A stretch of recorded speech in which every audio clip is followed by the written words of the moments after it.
But first, Kim Williams will replace Ita Buttrose as the new chairperson of the ABC in a move that left everybody pretty much unhappy. People on the right are upset that Williams is from the cultural left, married to Gough Whitlam's daughter. People on the left are upset that Williams was once the boss of News Corp, and ABC staff are upset that they didn't get to appoint the new chairperson because obviously the chairperson of the ABC works for them. And that's the challenge that Kim Williams will face. Successive board chairs have tried to reform the broadcaster, only to find that though they sit in the big chair, they don't run the joint. It's run by the staff collective. Nevertheless, Williams was full of optimism today as the announcement was made. Here he is. I think the ABC always needs to focus on independence and integrity in its reporting. The ABC has an obligation to ensure that its reporting is up to the best professional standards.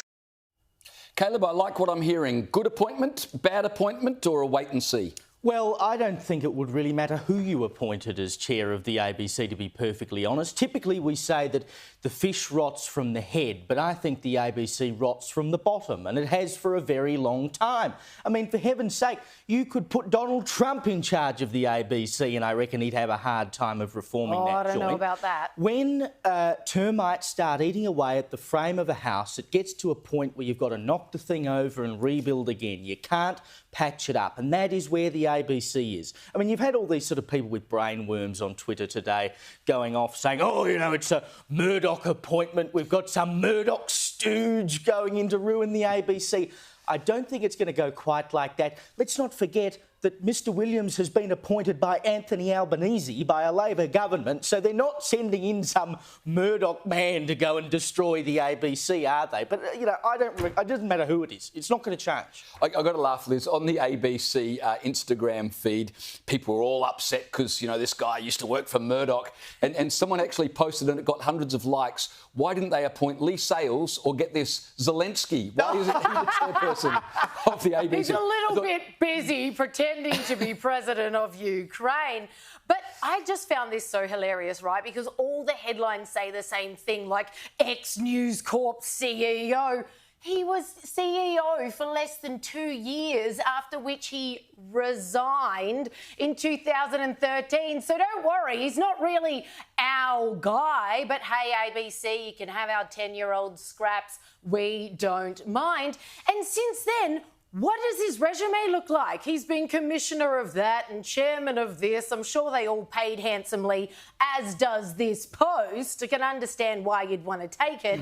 But let's be honest, nobody is taking the job of chairperson at the ABC without already being bought and paid for. And I'm not convinced, this is just my own personal theory, that Albo did this as a flip the bird to the dreaded Murdoch media, as being like, well, you guys didn't have him anymore. Look, we've just put him in charge of the national broadcaster. Well, I dare say they may live to regret it, except maybe not, because he's already proven to be a willing stooge. One of my favourite direct quotes from him today, the ABC, needs to really focus on national identity and cultural diversity. Gee, I wonder if we're just going to get more of the same under this guy.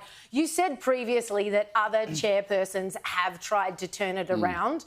I would argue not so much, but this guy, I don't think will try nothing. Well, if in cultural diversity means they're going to put more money into Classic FM, I'm all on board with that, though I suspect that's not exactly that one I will support. What he's talking about. To be fair, he talked about other things as well. He talked about the importance of independence, of accountability, of being neutral when it's reporting affairs. So you've got to give him that. But he's walking into a storm, isn't he? Ita Buttrose said all the same things, and look what we got. Yeah, well, exactly my point. Many have tried. The rubber's got to hit the road at some point. He's walking into a storm, though, hasn't he? Of course he is. And the distinguishing factor for Kim Williams, as opposed to the previous chair people of the ABC, is that he has been a successful media executive. I mean, before his unsuccessful tenure as CEO of News Corp, he was a successful CEO of Foxtel. So he has experience in the commercial sector running the show. So he can come in with a bit more bolshiness than others might, but you've then got to take that to the staff and you've got to drive that to the staff, and that's where they all fall down. But ideologically, we already saw his difference, even between Ita Buttrose, who, by the way, at least she was an Australian icon that people could be like, yeah, OK, let's give her a go. She's great.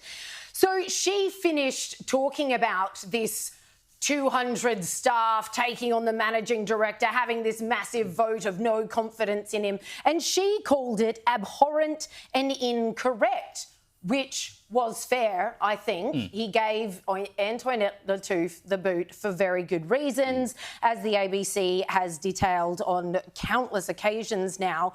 Whereas incoming Williams says those comments were made in a fairly spirited manner by very senior and well-respected journalists.